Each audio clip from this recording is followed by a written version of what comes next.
Bonjour, et si on explorait ensemble une sorte de recette secrète de la langue française? Une recette un peu magique, oui, qui nous permet de raconter des histoires incroyables et même de voyager dans le temps. Il s'agit bien sûr des temps composés. Allez, c'est parti. Alors, pour commencer, il y a un petit mystère à résoudre. Parfois, quand on lit un texte, on tombe sur des verbes qui ont l'air coupés en deux. Étrange, non? Voyons voir pourquoi. Prenons une phrase comme celle-ci. Dès qu'elle fut arrivée. Fut arrivée, ça sonne un peu bizarre, on dirait deux mots pour une seule action. Eh bien, c'est exactement ça, un temps composé. Et promis, ce n'est pas aussi compliqué que ça en a l'air. En fait, la différence est toute simple, vraiment. Les temps simples, comme le présent ou l'imparfait, eh bien, ils utilisent un seul mot. Je mange, il finissait. Facile. Alors que les temps composés, eux, en utilisent toujours deux. J'ai mangé, il avait fini. On a un premier mot qui vient aider et un deuxième qui porte le sens principal de l'action. Et comme pour n'importe quelle bonne recette de cuisine, il nous faut des ingrédients. Pour fabriquer un temps composé parfait, on a juste besoin de deux petites choses. Notre tout premier ingrédient, c'est l'auxiliaire. Il faut l'imaginer comme une sorte de super assistant. Ce n'est pas lui qui fait l'action principale, non, mais il est là pour aider l'autre verbe à bien se conjuguer. Et en français, on a deux assistants principaux, les verbes être et avoir. Et voici notre deuxième ingrédient, le participe passé. Ah, lui, c'est la star de notre recette. C'est le participe passé qui porte toute la signification de l'action. Manger, finir, venir, mais sous une forme un peu spéciale, comme manger, fini ou venu. Bon, et maintenant, la préparation. C'est vraiment un jeu d'enfant. D'abord, on choisit notre assistant, être ou avoir. Ensuite, on conjugue cet assistant à un temps simple qu'on connaît déjà très bien, comme le présent ou le futur. Et enfin, étape 3, on ajoute notre ingrédient star, le participe passé. Et hop, le temps composé est prêt à être servi.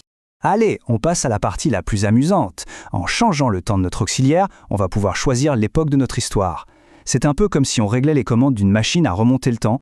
Regardez bien, si on met notre auxiliaire au présent, comme il a, on obtient le fameux passé composé, il a travaillé. C'est le temps composé qu'on utilise le plus souvent pour parler d'une action qui est terminée dans le passé. Changeons un peu la recette. Mettons notre auxiliaire à l'imparfait. Par exemple, il avait. Eh bien là, on obtient le plus que parfait. Il avait travaillé.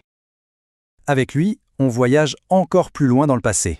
Et si on mettait l'auxiliaire au futur, comme dans il aura? On crée le futur antérieur, il aura travaillé. C'est une action qui, dans le futur, sera déjà terminée. Plutôt fascinant, non?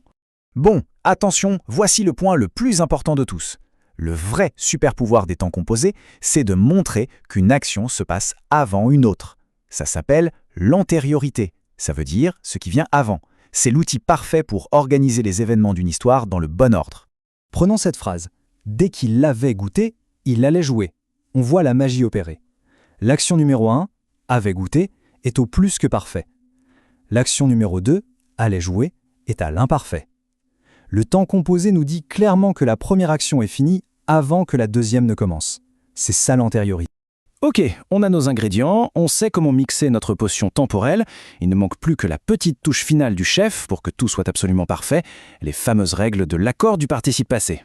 Alors, la première règle est super importante et assez simple. Quand on utilise l'assistant être, le participe passé se comporte un peu comme un caméléon. Il se déguise pour ressembler au sujet.